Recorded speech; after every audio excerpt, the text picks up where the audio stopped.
अस्सलाम वालेकुम students, hope so you are all good.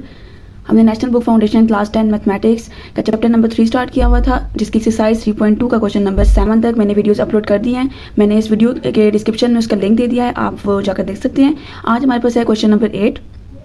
Question number 8 में वो कह रहे हैं find the matrix G from these equation. अब आपके पास दो उन्होंने क्वेश्चंस दिए हुए हैं और आपको ये इक्वेशंस दी हुई हैं, इसमें से आपने ये जेड जो की वैल्यू आपने फाइंड करनी है। ठीक है, अब हम करेंगे क्या, हमने राइट हैंड साइड और लेफ्ट हैंड साइड को सोल्व करना है। आप चाहें तो उसको अलग अलग भी सोल्व कर सकते हैं और एक साथ भी सोल्व कर सकते हैं। ठीक है, इधर हमारे पास करना क्या है कि 4 को हम इस पर मैट्रिक्स के साथ मल्टीप्लाई करवाएंगे तो 4 5 के साथ मल्टीप्लाई करवाएंगे तो 20 आ जाएगा, और 4 को 10 के साथ मल्टीप्लाई करवाएंगे तो 40 आ जाएगा। यहाँ पर तो इजीली हमारे पास सिम्प्लीफिकेशन हो जाएगी। लेकिन यहाँ पर क्या है कि √45 लिखा हुआ है। √45 का हम जब कैलकुलेटर पर हम उसको सोल्व करते हैं तो वो आपके पास आंसर आता है 305। 305 को लिख देंगे। अब देखें तो √5 और √5 जब दो आपके पास सेम टर्म्स आ जाती हैं तो हम उसको होल स्क्वायर में लिख सकते हैं। तो √5 का ये जब इसके अंदर जाकर मल्टीप्लाई होगा तो हम इसको होल स्क्वायर में लिख देंगे, और ये भी √5 इसके साथ आकर मल्टीप्लाई होगा तो इसको भी हमने होल स्क्वायर में लिख दिया। अब इसके ये स्क्वायर जो है वो स्क्वायर रूट के साथ कैंसिल हो जाएगा, तो इसका आंसर आ जाएगा 3 × 5 और 5, और यहाँ पे ये चीज़ वैसे ही नीचे आती रहेगी। ठीक है, अब इसके बाद हम क्या करेंगे, 3 5 are 15 और ये 5 रह जाएगा। इसके बाद ये जो है अब यहाँ पर आपके पास जो ये वाली जो मैट्रिक्स है ये यहाँ पर प्लस हो रही है, इसके साथ जो है कोई भी साइन नहीं है, तो जहाँ पर कोई भी साइन नहीं होता वो पर क्या होता है, प्लस होता है। तो वो प्लस जो है यहाँ पर आकर वो नेगेटिव बना देगा। ठीक है, इसको हम यहाँ पर शिफ्ट कर देंगे और ये -5 वैसे का वैसे ही रहेगा। अब 15 - 20 और 5 - 40 आ जाएगा। अब इसके बाद आप इसको सोल्व करेंगे तो आपके पास आ जाएगा 15 - 20 -5 एंड 5 - 40 -35 आ जाएगा। अब ये जो चीज़ है यहाँ पर ये -5 इसके साथ मल्टीप्लाई हो रहा है। अब ये यहाँ पर मल्टीप्लाई हो रहा है तो दूसरी साइड पर जाकर वो हो जाता है, उसका डिवाइड हो जाएगा।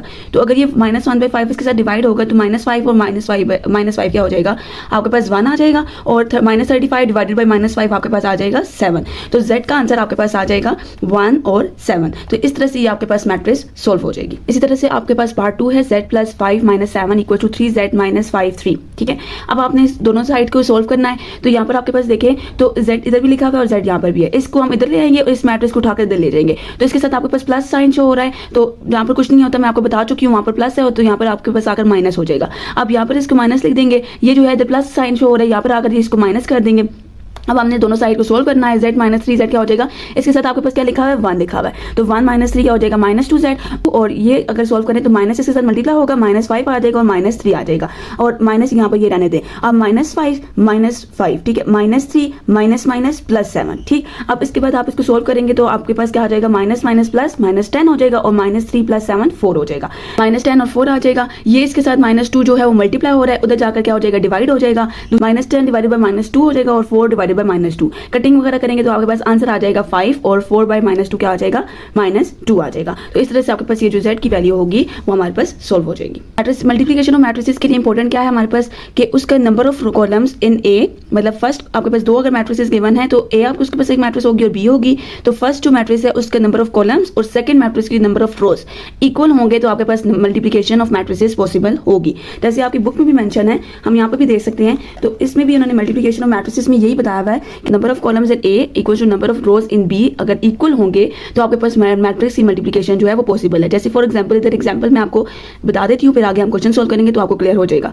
इसके अगर हम ऑर्डर चेक करें तो ऑर्डर इसमें क्या है, अब आपके पास 2 क्रॉस 2 है और यहाँ पर आपके पास है 2 रोज है और आपके पास 1 कॉलम है। आप हमेशा रोज को पहले लिखते हैं और कॉलम्स को बाद में लिखते हैं। अब यहाँ पर अगर हम देखें तो number of columns in A और number of rows in B, तो नंबर ये आपके पास रोज को शो कर रहा है, आर में लिख देती हूँ, ये यहाँ किस चीज़ को शो कर रहा है, कॉलम्स को, और ये किसको चीज़ को शो कर रहा है, रोज को, और यहाँ पर कॉलम्स को। और इसमें डेफिनेशन क्या कह रहा था, number of columns, number of columns और नंबर ऑफ रोज। तो यहाँ पर देखें तो 2 और 2, तो इसका ये मतलब है कि ये 2 क्रॉस 2 बन रहा है। ठीक है, मल्टीप्लिकेशन के लिए तो अब दोनों सेम है आपके पास, इसमें नंबर ऑफ कॉलम सेम है और नंबर ऑफ रोज सेम है, तो ये मल्टीप्लिकेशन पॉसिबल है और उन्होंने इधर मल्टीप्लिकेशन की हुई है। लेकिन अभी हम ये मल्टीप्लिकेशन में अभी आपको नहीं समझा रही, जब ये क्वेश्चन आएंगे तो मैं उसके साथ आपको समझा दूंगी। ओके स्टूडेंट्स, हमने ये तो देख लिया कि मल्टीप्लिकेशन पॉसिबल कैसे है, number of columns in A equal to number of rows in B, ये तो मल्टीप्लिकेशन की पॉसिबिलिटी के लिए बताया हुआ है। लेकिन अगर आपके पास ऑर्डर चेक करना हो कि अगर मल्टीप्लिकेशन पॉसिबल हो गया है, उसके बाद हम ऑर्डर उसका कैसे लिखेंगे उन दोनों मैट्रिक्स का, तो वो यहाँ पर उन्होंने मेंशन किया हुआ है कि इन multiplication the first matrix contributes it's number of rose and the second matrix contributes its number of columns in the resultant matrix. If order of matrix A is m by n and the order of matrix B is n by p, then order of A B is by m by p. ठीक है, अब इससे मतलब ये है कि आपने number of रोज और नंबर ऑफ कॉलम्स तो देखने ही है मल्टीप्लिकेशन के लिए, लेकिन जो आपके पास ऑर्डर आएगा वो किस तरह से चेक करेंगे। अगर आपके पास फर्स्ट मैट्रिक्स जो है अगर आपके पास फर्स्ट मैट्रिक्स है उसका ऑर्डर आपके पास m × n आ रहा है, फॉर एग्जाम्पल, ठीक है। और सेकंड मैट्रिक्स का जो आपके पास ऑर्डर आ रहा है वो है n इंटू पी, ठीक है। ये आपके पास रोज शो करती है, ये कॉलम, ये रोज और ये कॉलम। अब कॉलम्स तो इक्वल, रोज और कॉलम्स तो इक्वल हो गया, लेकिन ये जो m और p है, m और p का आपके पास जो है वो ऑर्डर आ जाएगा। हमेशा ऑर्डर आपने m और p का लिखना है, लेकिन जो मैट्रिक्स की मल्टीप्लिकेशन की पॉसिबिलिटी देखनी है वो n और n की देखनी है, ठीक है। तो यहाँ पर आपको एग्जांपल बताई थी, a आपके पास किसका आपके पास बांध रहा था ऑर्डर 2 इंटू 2 और b आपके पास ऑर्डर बांध रहा था 2 इंटू 1। अब यहाँ पर हमने ये देखा था कि नंबर ऑफ कॉलम्स जो है वो नंबर ऑफ रोज की इक्वल हैं, 2 इंटू 2 बन रहा था। लेकिन हम ऑर्डर इसका कैसे लिखेंगे, इसका हम ऑर्डर ये m इंटू पी लिखेंगे, 2 इंटू 2 बाई 1 लिख सकते हैं या 2 इंटू 1 लिख सकते हैं। तो हमेशा ऑर्डर आपके पास m इंटू पी आएगा और जो आपने पॉसिबिलिटी चेक करनी है वो आपके पास क्या आएगी, number of columns into number of रोज देखेंगे, ठीक है। ओके, पार्ट 1 जो है वो आपके पास है 1 0 0 1 अब और इंटू 5 इंटू 3, ठीक है। अब यहाँ पर अगर हम इसका ऑर्डर चेक करें तो ये आपके पास 2 इंटू 2 बना रहा है, ठीक है। और यहाँ पर अगर हम इसका ऑर्डर चेक करें तो ये आपके पास 1 रो है और 2 कॉलम्स है, ठीक है। तो यहाँ पर जो नंबर हमने क्या चेक करना होता है, number of columns equals to number of rows, यही होना चाहिए था। तो यहाँ पर नंबर ऑफ कॉलम्स 2 है और नंबर ऑफ रोज जो है वो 1 है, तो ये 2 इज नॉट इक्वल टू 1, तो आपके पास ये जो है वो नॉट पॉसिबल हो जाएगा। क्यों हो जाएगा, क्योंकि यहाँ पर आपके पास जो मैट्रिक्स की अलाइनमेंट है, डायमेंशन अलाइनमेंट है, वही आपके पास इक्वल नहीं है। ओके, पार्ट 2 आपके पास है 5 3 1 0 1 0। अगर हम इसका ऑर्डर चेक करें तो आपके पास क्या है, 1 रो है और 2 कॉलम्स है, ठीक है। और इसका ऑर्डर अगर हम चेक करें तो 2 रोज हैं और 2 ही कॉलम्स है, तो आपके पास number of columns equal to number of rows होने चाहिए। तो ये आपके पास क्या है, 2 इंटू 2 ही बन रहा है। तो आपके पास यहाँ पर ऑर्डर कैसे हम लिख देंगे, इसमें पॉसिबल आप लिख देंगे और ऑर्डर आपके पास आ जाएगा 1 बाई 2, क्योंकि आपने m इंटू पी लिखना होता है ऑर्डर। आपने पॉसिबिलिटी जो है वो कॉलम्स और रोज की देखनी है और जो आपने ऑर्डर लिखना है वो आपने m इंटू पी लिखना है। तो 1 बाई 2 आपके पास इसमें ऑर्डर आ जाएगा। ये आपके पास है 1 1 0 0 इंटू 5 3। इसका ऑर्डर हम चेक करेंगे तो आपके पास 2 क्रॉस 2 है और इसका ऑर्डर आपके पास क्या है, 2 रोज हैं और 1 कॉलम है। तो number of columns equal to number of rows, तो 2 इंटू 2 मतलब मैट्रिक्स की मल्टीप्लिकेशन पॉसिबल है। अब ऑर्डर अगर हम चेक करें तो ऑर्डर आपके पास क्या लिखा जाएगा, 2 इंटू 1 या 2 बाई 1, तो आपके पास ये ऑर्डर आ जाएगा। ओके, पार्ट 4 आपके पास है 5 3 0 0 1 0। इसका ऑर्डर अगर हम चेक करें तो 2 रोज हैं और 1 कॉलम है और इसकी रोज 2 हैं और कॉलम भी 2 हैं। तो अगर हम इसका ऑर्डर देखें, नंबर ऑफ कॉलम्स देखें और नंबर ऑफ रोज, तो नंबर ऑफ कॉलम 1 है और नंबर ऑफ रोज कितनी है, 2 है। तो 1 इज नॉट इक्वल टू 2, तो इसमें आपके पास नॉट पॉसिबल आ जाएगा, मैट्रिक्स की मल्टीप्लिकेशन ही पॉसिबल नहीं है। पार्ट 5 में आपके पास है 5 इंटू 1 0 1 0। इसकी अगर हम ऑर्डर चेक करें तो आपके पास 1 रो है एंड 1 कॉलम है और इसका अगर हम ऑर्डर चेक करें तो आपके पास 2 रोज है और 2 ही कॉलम्स है। तो number of columns equal to number of rows हमने करना था, तो इसमें भी आपके पास 1 इंटू 2 बन रहा है, तो नॉट पॉसिबल लिखेंगे क्योंकि आपके पास जो मैट्रिक्स की मल्टीप्लिकेशन का ऑर्डर है वो ही सेटिस्फाई नहीं हो रहा, तो यहाँ पर आपके पास नॉट पॉसिबल फॉर मल्टीप्लिकेशन हो जाएगा। पार्ट 6 में वो कह रहे हैं 1 2 3 4। इसकी अगर हम ऑर्डर देखें तो रोज इंटू कॉलम्स और इसका अगर हम देखें तो 1 इंटू 1, रो भी 1 है और कॉलम भी 1 है। तो यहाँ पर भी नंबर ऑफ कॉलम में not equal to number of rows, तो आप इधर लिख देंगे not possible because matrix multiplication के लिए जो पॉसिबिलिटी है वो ही फुलफिल नहीं हो रही। पार्ट 7 में आपके पास है 1 3 और इसके अगर हम ऑर्डर चेक करें तो आपके पास 2 रोज है और 1 कॉलम है। आप हमेशा रोज पहले लिखते हैं और कॉलम्स बाद में, और इसमें आपके पास ऑर्डर 2 इंटू 1 है और यहाँ पर आपके पास ऑर्डर क्या है, 1 इंटू 1, एक ही रो है और एक ही कॉलम है। तो अगर यहाँ पर हम देखें मैट्रिक्स मल्टीप्लिकेशन जो पॉसिबिलिटी है, number of columns equal to number of rows, तो ये पॉसिबल हो रही है, तो इसमें मैट्रिक्स मल्टीप्लिकेशन पॉसिबल है। अब हम इसका ऑर्डर चेक करते हैं, ऑर्डर आपके पास क्या है, m इंटू पी, तो 2 बाई 1 आपके पास इसका ऑर्डर आ जाएगा। 8 पार्ट में आपके पास है 5। इसका अगर ऑर्डर चेक करें तो आपके पास है 1 इंटू 1 रो एंड 1 कॉलम और इसका ऑर्डर चेक करें तो 2 रोज और 1 कॉलम है, ठीक है। तो इसमें मैट्रिक्स की मल्टीप्लिकेशन के लिए जो पॉसिबिलिटी है वो है number of columns equal to number of rows. तो यहाँ पर वही सेटिस्फाई नहीं हो रहा, 1 इज नॉट इक्वल टू 2 होगा, तो यहाँ पर आप कह देंगे नॉट पॉसिबल, आपके पास जो डायमेंशन के अलाइनमेंट है वही पॉसिबल नहीं है। पार्ट 9 में आपके पास इसमें अगर हम ऑर्डर चेक करें तो आपके पास है 1 रो 1 कॉलम और इसमें अगर हम देखें तो 1 रो 2 कॉलम्स, तो number of columns equal to number of rows हैं, ये आपके पास इक्वल है। और ऑर्डर इसमें क्या आ जाएगा आपके पास 1 बाई 2 या 1 इंटू 2 भी आप लिख सकते हैं। पार्ट 10 है आपके पास 9 -3 और 5। इसमें नंबर ऑफ रोज आपके पास 1 है और नंबर ऑफ कॉलम्स आपके पास 2 है और नंबर ऑफ रोज यहाँ पर आपके पास 1 है, नंबर ऑफ कॉलम भी 1 है। तो और अगर हम number of columns equal to number of rows करें तो वो ही इक्वल नहीं है, तो ये नॉट पॉसिबल हो जाएगा क्योंकि यहाँ पर जो मैट्रिक्स की मल्टीप्लिकेशन के लिए पॉसिबिलिटी है वो फुलफिल नहीं हो रही। पार्ट 11 में आपके पास 5 और 10, तो इसका ऑर्डर अगर हम चेक करें तो 1 इंटू 1 है और इसका ऑर्डर आपके पास है 1 इंटू 1, एक ही रो है और एक ही कॉलम है। तो यहाँ पर जो आपके पास आ जाएगा ये number of columns equal to number of rows की इक्वल है, तो मैट्रिक्स की मल्टीप्लिकेशन पॉसिबल है। ऑर्डर अगर हम चेक करें तो इसमें आपके पास आ जाएगा 1 बाई 1, यहाँ पर 1 m है और 1 p है, तो आपके पास 1 बाई 1 ऑर्डर आ जाएगा। पार्ट 12 है 5 10 -2 एंड 3। इसमें ऑर्डर है 1 इंटू 2, 1 रो है 2 कॉलम्स हैं और इसमें 2 रोज हैं और 1 कॉलम है। Number of column equal to number of rows हैं, तो ऑर्डर इसमें आपके पास क्या आ जाएगा 1 बाई 1। हमेशा m इंटू पी को देखना है, तो 1 बाई 1 आपके पास ऑर्डर आ जाएगा। 13 में आपके पास है 2 3 इंटू 5 10। इसका ऑर्डर आपके पास क्या है 2 रोज into 1 column and 1 rows into 2 columns। तो ये आपके पास number of columns equal to number of rows हैं, इसमें मल्टीप्लिकेशन पॉसिबल है। तो ऑर्डर आपके पास क्या आ जाएगा 2/2। पार्ट 14 में अगर हम इसका ऑर्डर चेक करें तो आपके पास है 2/2, 2 रोज 2 कॉलम्स एंड 2/2। तो number of column equal to number of rows, इसमें ऑर्डर आप अगर आप लिखें तो इसमें क्या आ जाएगा 2 into 2, 2/2 आपके पास ऑर्डर आ जाएगा। ओके, इस क्वेश्चन का लास्ट पार्ट है आपके पास 5 3 2 6 5 -2 ट्रांसपोज। पहले हमने इसका ट्रांसपोज सोल्व करना है, तो हम इसको इसी तरह से लिख लेते हैं 5 3 2 6 मल्टीप्लाई ट्रांसपोज का मैंने आपको पिछली वीडियो में बता चुकी हूँ कि नंबर ऑफ रोज जो है वो नंबर ऑफ कॉलम में चेंज हो जाते हैं और नंबर ऑफ कॉलम जो है नंबर ऑफ रोज में चेंज हो जाते हैं। तो इसमें जो नंबर ऑफ रोज है ये जो ये रो लिखी हुई है ये आपके पास किस में चेंज हो जाएगी, कॉलम में चेंज हो जाएगी। तो ये आपके पास इस तरह से आ जाएगा। अब हम इसका ऑर्डर चेक करते हैं, तो ये आपके पास है 2 × 2 और यहाँ पर आपके पास रोज कितनी है 2 है और इसमें आपके पास कॉलम कितने हैं 1 है। लेकिन अगर हम इसका देखें तो आपके पास इसमें रो 1 थी और कॉलम कितने थे 2 थे, तो इसमें थोड़ी सी चेंजिंग आती है। तो यहाँ पर अब number of column equal to number of rows हो जाएंगे, तो मल्टीप्लिकेशन पॉसिबल है। तो यहाँ पर आपके पास देखें तो 2 × 2 थी, तो यहाँ मल्टीप्लिकेशन पॉसिबल नहीं थी, लेकिन ट्रांसपोज लेने की वजह से आपके पास इसमें मल्टीप्लिकेशन पॉसिबल हो गई है। अब ऑर्डर अगर आप चेक करें तो ऑर्डर इसमें ऑर्डर आपके पास क्या आ जाएगा 2/1। यहाँ तक मैंने क्वेश्चन नंबर 9 के तमाम पार्ट्स आपको सॉल्व करवा दिए हैं। होप सो आपको ये समझ आ गए होंगे। पार्ट बी जो है उसमें उन्होंने मेंशन किया हुआ है कि जितने भी हमने अभी पार्ट्स किए हैं उसकी हमने प्रोडक्ट लेना है अगर वो पॉसिबल है तो जिस इसका पार्ट के जो प्रोडक्ट है वो पॉसिबल है, मैं आपको वो अभी नेक्स्ट पार्ट में वो सॉल्व करवा देती हूँ। ओके स्टूडेंट, क्वेश्चन नंबर 9 आपके पास ए पार्ट हमने सॉल्व कर लिया है। उसमें सिर्फ ये बताना था कि ऑर्डर क्या है अगर उसमें प्रोडक्ट पॉसिबल है। तो प्रोडक्ट के लिए आपके पास number of columns into number of rows होने चाहिए थे और उसके बाद आपने उसका ऑर्डर बता देना था। हम एक एग्जांपल ले लेते हैं। a = 5 3 1 -2, b = 6 2 4 1। सबसे पहले आपने इसका ऑर्डर चेक करने हैं कि मल्टीप्लिकेशन इसमें पॉसिबल है या नहीं है। तो इसमें भी आपके पास ऑर्डर 2 × 2 है और इसमें भी आपके पास ऑर्डर 2 × 2 है। अब अगर number of columns in matrix A equal to number of rows in matrix B, तो अगर इसमें हम चेक करें तो 2 इसमें 2 × 2 है, तो इसमें मैट्रिक्स की मल्टीप्लिकेशन पॉसिबल है। तो अब हम इसको मल्टीप्लाई कर लेते हैं। तो इसको आपको मैं इजी वे में समझा देती हूँ कि मैट्रिक्स की मल्टीप्लिकेशन किस तरह से होगी। 5 3 माइनस है कि R1 को आपने C1 के साथ मल्टीप्लाई करना होता है और बीच में प्लस डालना होता है। 5 × 6 5 × 6 बीच में आप प्लस डालोगे और 3 × 4, ठीक है।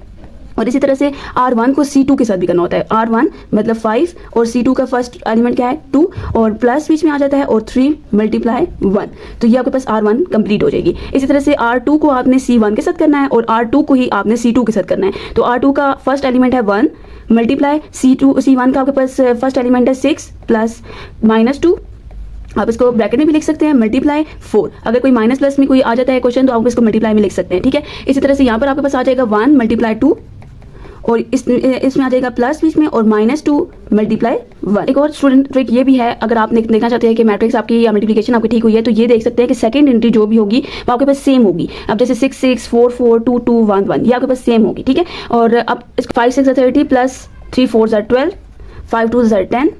अब इसके अंदर हम बीच में कोई भी साइन नहीं डालेंगे, ये हम अलग अलग एंट्रीज यूज करेंगे, ठीक है। इसमें अलग आपके पास ये रो है, ये अलग से है कॉलम, ये अलग से, ये आपके पास C1 कॉलम है, ये आपके पास C2 कॉलम है। तो आपने इसको साथ साथ ही लिखना। अब 5 × 2 प्लस 3 × 1 3, तो 6 1 6 -2 आपके पास। अब यहाँ सिर्फ इसको मल्टीप्लाई करवा देते हैं तो -8 आ जाएगा और यहाँ पर आ जाएगा 2 प्लस -2, ठीक है। अब इसको अगर हम सोल्व करें तो आपके पास आ जाएगा 30 + 12 आ जाएगा 42, 10 + 3 13 और 6 -8 आ जाएगा आपके पास और यहाँ पर आ जाएगा 2 -2। इसी को आगे मैं इधर ही सॉल्व कर देती हूँ। तो आपके पास 42 13 और -2 और 0, तो ये आपके पास मैट्रिक्स की मल्टीप्लिकेशन सोल्व हो जाएगी, ठीक है। तो इस तरह से हम इसको सोल्व कर सकते हैं। अभी आगे मैं क्वेश्चंस करवाऊंगी एक्सरसाइज के, तो आपको ज़्यादा क्लियर हो जाएगा। जैसे पार्ट 1 है आपके पास 5 3 1 0 0 1 0, ठीक है।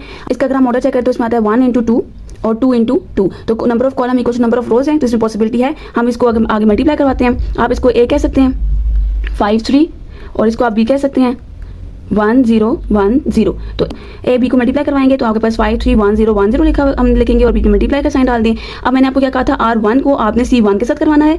तो R1 को अगर हम करवाएं C1 के साथ तो फर्स्ट एलिमेंट को फर्स्ट एंट्री के साथ करवाना है मल्टीप्लाई और बीच में प्लस आएगा।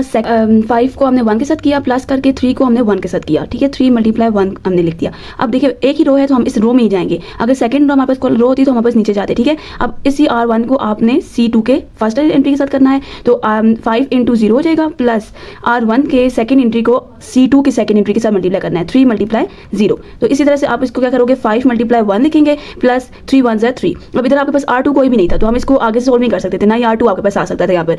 अब यहाँ पर आपके पास क्या होगा 5 1 5 और 3 1 3, 5 0 0, 5 3 0 0, तो आपके पास 0 आ जाएगा इसमें। एक आपके पास इसमें आ जाएगी एंट्री 8 और एक आ जाएगी आपके पास 0। तो आपके पास ये जो मल्टीप्लिकेशन है दो मैट्रिक्स के दरमियान ये सॉल्व हो जाएगी। स्टूडेंट्स आप यहाँ पर ये भी नोट कर सकते हैं कि आपके पास ये दोनों जो मैट्रिक्स है उसका ऑर्डर क्या है 1 into 2। मैट्रिक्स ऑर्डर मैं आपको बता चुकी हूँ कि क्या होता है m into p होता है। तो जो इसका आंसर आएगा मल्टीप्लिकेशन के बाद उसका ऑर्डर भी वही होगा जो इसकी मैट्रिक्स का ऑर्डर था, ठीक है। जैसे फॉर एग्जांपल इसमें आपके पास जो है वो 1 रो है और 2 कॉलम्स है, तो इसका ऑर्डर आपके पास क्या है 1 into 2 आ जाएगा, ठीक है। अब नेक्स्ट पार्ट हम सोल्व करते हैं। तो थर्ड पार्ट आपके पास जो है वो उसके मैट्रिक्स की मल्टीप्लिकेशन पॉसिबल थी। मल्टीप्लाई करने के लिए हमने R1, ये पूरा R1 है, इसकी फर्स्ट एंट्री को आपने C1 की फर्स्ट एंट्री से मल्टीप्लाई करना है। तो 1 into 5 प्लस R1 के सेकंड एंट्री को आपने C1 के सेकंड एंट्री के साथ मल्टीप्लाई करना है, ठीक है। इसके साथ एक और कॉलम नहीं है तो हम इसका एक और कॉलम नहीं बनाएंगे, हमने इसको इस ब्रैकेट को इधर ही बंद कर देना, ठीक है। अब R2 आपके पास है तो R2 into C1 plus R2 का आपने सेकंड एंट्री देखनी है और C1 की सेकंड एंट्री को मल्टीप्लाई करना है, ठीक है। तो आप इसको मल्टीप्लाई करेंगे, आपके पास आंसर आएगा 5 × 1 5 प्लस 3 1 3, 0 into 5 0 प्लस 0 into 3 0। तो इसको सोल्व करने से आपका आंसर आया 5 + 3 8 और 0 + 0 0। तो इसका अगर हम ऑर्डर चेक करें तो ये 2 into 2 है और ये आपके पास कौन सा है 5 3, तो 2 रोज हैं और 1 कॉलम है। तो इसका ऑर्डर क्या बन रहा था 2 into 1, तो इसका भी ऑर्डर क्या बन रहा है 2 into 1। तो इस तरह से भी आपको ये पता चल सकता है कि इसकी जो मल्टीप्लिकेशन है वो ठीक हुई है। अब पार्ट 7 आपके पास इसकी मल्टीप्लिकेशन हम करते हैं। तो इसके लिए आपके पास क्या है, फर्स्ट रो को आपने इन फर्स्ट रो की एंट्री को आपने C1 की एंट्री के साथ मल्टीप्लाई करना है। तो 1 × 5। अब जरूरी नहीं है कि इसके साथ हम और भी लिखें, अगर इसके साथ C1 में आपके पास और कोई नंबर होता या एंट्री होती तो हम उसके साथ मल्टीप्लाई करवा सकते थे, लेकिन अब ये एक ही आपके पास एंट्री है तो हम इसको एक ही साथ करवाएंगे। आप इसको 3 × 5 करवाएंगे, 3 × 5, तो ये आपके पास 2 रोज बनेगी। ये एक रो है R1 और ये आपके पास R2 है, ठीक है। आप 5 और 1 के साथ मल्टीप्लाई करेंगे तो 5 आ जाएगा और 3 5 के साथ करेंगे तो 15 आ जाएगा। तो इसका ऑर्डर आपके पास क्या है 2 into 1। और अगर हम इधर चेक करना चाहते हैं तो आपके पास इसका ऑर्डर आपके पास है 2 into 1 और इसका ऑर्डर आपके पास 1 into 1। तो 2 1, तो यहाँ पर भी 2 1 आ रहा है, तो यहाँ पर भी 2 1 है। इसका मतलब है कि ये आपकी मल्टीप्लिकेशन ठीक है। इसके बाद आपके पास 9 पार्ट है। 9 पार्ट में भी मल्टीप्लिकेशन पॉसिबल है, तो हम इसको मल्टीप्लाई करते हैं। ये R1 है आपके पास और यहाँ पर C1 के साथ मल्टीप्लाई करवाएंगे 5 into 9 और ये आपके पास 2 कॉलम्स है, ठीक है। तो इसको अलग अलग हमने सोल्व करवाना है। तो C1 ये है और C2 यहाँ पर हमने अलग से बनाना है। तो 5 × 3, ठीक है। तो अब इसको मल्टीप्लाई करवाएंगे तो 45 आ जाएगा और इसको मल्टीप्लाई करवाएंगे तो 15 आ जाएगा। अब आपने ऑर्डर का चेक करना है तो 1 into 1 है और इसमें 1 into 2 है, तो 1 और 2 बनना चाहिए। तो अगर इसमें देखें तो 1 रो है और 2 कॉलम्स है, तो ये आपके पास ऑर्डर सेम आ रहे हैं। तो यहाँ तक आपका इसका आंसर आएगा। पार्ट 11 में आपके पास जो पॉसिबिलिटी है मैट्रिक्स मल्टीप्लिकेशन की, तो अब आप इसको मल्टीप्लाई करेंगे तो R1 आपके पास है 5 × 10, तो ये सिंपल आपके पास एक ही एंट्री आएगी। तो 5 × 10 = 50। तो इसका ऑर्डर अगर चेक करें तो 1 into 1 और इसका भी 1 into 1, तो इसका ऑर्डर भी आपके पास आंसर जो आएगा वो भी 1 into 1 ही होगा। ओके स्टूडेंट, नेक्स्ट पार्ट आपके पास है 5 10 - 2 and 3। इसमें R1 है, C1 है आपके पास और ये C2 है। ये R1 है और ये R2 है। तो अगर हम इसको सोल्व करें तो R1 को हमने पहले सोल्व करना है, पूरे को फर्स्ट एंट्री को फर्स्ट के साथ करना है 5 × -2 प्लस अब 10 को 3 के साथ करना है। तो 10 × 3, ये R1 आपके पास एक ही रो में आएगा, ठीक है। और इसके बाद C2 भी नहीं है और R2 भी नहीं है, तो इसको इधर ही हम क्लोज कर देंगे। तो ये 5 2 = 10 -10 आ जाएगा प्लस 10 3 = 30। तो इसको सोल्व करेंगे तो आपके पास क्या आंसर आ जाएगा 20। तो अगर हम ऑर्डर चेक करें कि हमारे आंसर ठीक है या नहीं ठीक, तो इसमें आप क्या करेंगे 1 into 2 है इसका ऑर्डर और इसका ऑर्डर है 2 into 1, तो आपके पास इसका आंसर आएगा 1 into 1। ओके, नेक्स्ट पार्ट आपके पास है 2 3 5 10। अब इसको मल्टीप्लाई करवाएंगे तो आपके पास क्या है R1 को C1 के साथ करवाना है 2 × 5। इसके साथ और कोई एंट्री नहीं है तो हम इसके साथ इधर ही इसको खत्म करेंगे। ये आपके पास सेकंड कॉलम है तो हम इधर सेकंड कॉलम बनाएंगे तो 2 into 10, ठीक है। इसके साथ प्लस करके नहीं लिखना, ये बच्चे बहुत ज़्यादा गलती करते हैं कि इसके साथ प्लस करके इसके साथ लिख देते हैं। ये अगर C1 है तो आपने C1 बनाना है, C2 है तो C2 ही बनाना है, R1 है तो R1 में आएगी, R2 है तो R2 में ही वैल्यू आनी चाहिए। अब आप इस R2 को मल्टीप्लाई करवाएंगे दोनों एंट्रीज के साथ, तो 3 को मल्टीप्लाई करवाएंगे 5 के साथ और 3 को मल्टीप्लाई करवाएंगे 10 के साथ, ठीक है। तो ये इस तरह से आपके पास सोल्व होगा। अब 2 5 = 10 और 2 10 = 20 और यहाँ पर 3 5 = 15 और 3 10 = 30। अगर हम ऑर्डर चेक करें तो इसका ऑर्डर आएगा 2 into 1 और इसमें आएगा 1 into 2, तो इसका ऑर्डर आना चाहिए 2 into 2। तो आपके पास वही आंसर ऑर्डर आया है, तो इस तरह से आपका ये मैट्रिक्स सोल्व हो जाएगा। ओके स्टूडेंट, ये 14 पार्ट आपके पास है 5 2 3 4 0 1 0 1 0, ठीक है। ये मैं आपको फर्स्ट एग्जाम्पल जब करवाई थी तो वैसे ही है 2 × 2 के एग्जाम्पल। यहाँ पर अब हम क्या करेंगे 5 into 0, फर्स्ट एंट्री को फर्स्ट के साथ, सेकंड एंट्री को सेकंड के साथ, प्लस बीच में डालेंगे 2 into 0। ये हमारे पास फर्स्ट रो कंप्लीट हो गया। अब फर्स्ट रो को सेकंड कॉलम के साथ करना है, तो हमने सेकंड कॉलम बनाना है। तो 5 × 1 प्लस 2 into 0, ठीक है। अब आपने सेकंड कॉलम बना दिया, इसको आप क्लोज कर दें यहाँ पर। अब यहाँ पर आपके पास R2 स्टार्ट होगा, तो R2 अपने यहाँ से स्टार्ट करना है। R2 के फर्स्ट एंट्री को C1 के फर्स्ट एंट्री से मल्टीप्लाई करना है, तो 3 × 0 प्लस 4 को आपने 1 के साथ मल्टीप्लाई करना है। 4 को आपने 1 के साथ मल्टीप्लाई करना है, फिर आपने क्या करना है R2 को C2 के साथ मल्टीप्लाई करना है। तो 3 को 1 के साथ मल्टीप्लाई करेंगे प्लस 4 को 0 के साथ मल्टीप्लाई करेंगे, 4 मल्टीप्लाई 0। तो मैंने आपको जो सॉरी स्टूडेंट्स यहाँ पर मैंने गलती से 0 लिख दिया था, यहाँ पर 1 आएगा और इसके बाद आपके पास क्या आएगा, 5 0 को मल्टीप्लाई करेंगे तो 0 प्लस 2 को 1 से मल्टीप्लाई करेंगे तो 2। 5 को आपने 0 के साथ मल्टीप्लाई करना था और 2 को 1 के साथ मल्टीप्लाई करना था, तो यहाँ माई मिस्टेक, यहाँ पर आपने 1 लिखना है, ठीक है। अब 5 को 0 के साथ किया, 2 को 1 के साथ किया, अब 5 1 ज़र 5 प्लस 2 मल्टीप्लाई 0 0, ठीक है। अब इसको हम क्लोज करेंगे, 3 मल्टीप्लाई 0 0 प्लस 4 1 ज़र 4, 3 1 ज़र 3 प्लस 4 0 ज़र 0। तो इसको अगर हम सॉल्व करें तो 2 5 4 एंड 3 आ जाएगा। तो इसका भी आपके पास ऑर्डर 2 into 2 था, इसका भी 2 into 2 था, तो इसका आंसर भी आपके पास क्या आएगा, 2 into 2 ही मैट्रिक्स आएगा। इस क्वेश्चन के लास्ट पार्ट जब हमने सॉल्व किया था तो इसमें हमने ट्रांसपोज को सॉल्व किया था, तो हम इसमें पहले ट्रांसपोज को सॉल्व कर लेते हैं। रोज को हमने कॉलम्स में चेंज करना है, तो इसके बाद आपके पास मल्टीप्लिकेशन जो है वो पॉसिबल हुई थी, ठीक है। अब अगर हम मल्टीप्लिकेशन करें तो क्या आंसर आएगा, फर्स्ट एंट्री को आपने फर्स्ट के साथ मल्टीप्लाई करवाना है प्लस सेकंड एंट्री को आपने सेकंड के साथ मल्टीप्लाई करवाना है, ठीक है। अब इसके साथ एक और कॉलम नहीं है तो हम इसको C1 ही बनाएंगे। तो अब R2 आपके पास है तो 2 को 5 के साथ करवाएंगे प्लस 6 को -2 के साथ करवाएंगे। तो अगर हम इसको सॉल्व करें तो 5 5 ज़र 25 प्लस अब 3 2 ज़र -6, 2 5 ज़र 10 प्लस -12 आ जाएगा। ब्रैकेट में इसलिए मैं लिख रही हूँ क्योंकि इसमें माइनस आ रहा है, तो 25 -6 10 25 -6 10 -12, 25 -6 एंड 10 -12 आ जाएगा। 25 -6 आपके पास आता है 19 एंड 10 -12 -2, तो ये आपके पास सॉल्व हो जाएगी। इस क्वेश्चन के तमाम पार्ट्स मैंने करवा दिए हैं, होप्स आपको क्लियर हो गए होंगे। अगर कोई भी क्यूरी है तो आप मुझे कमेंट सेक्शन में बता दें और मेरा चैनल सब्सक्राइब करना ना भूलें ताकि नई आने वाली वीडियोस आपको मिलती रहें। और अगर कोई भी क्वेश्चन या कोई भी आपको एक्सरसाइज चाहिए तो मुझे आप कमेंट सेक्शन में बता सकते हैं, मैं उसकी वीडियो अपलोड कर दूँगी। थैंक यू, अल्लाह हाफिज़।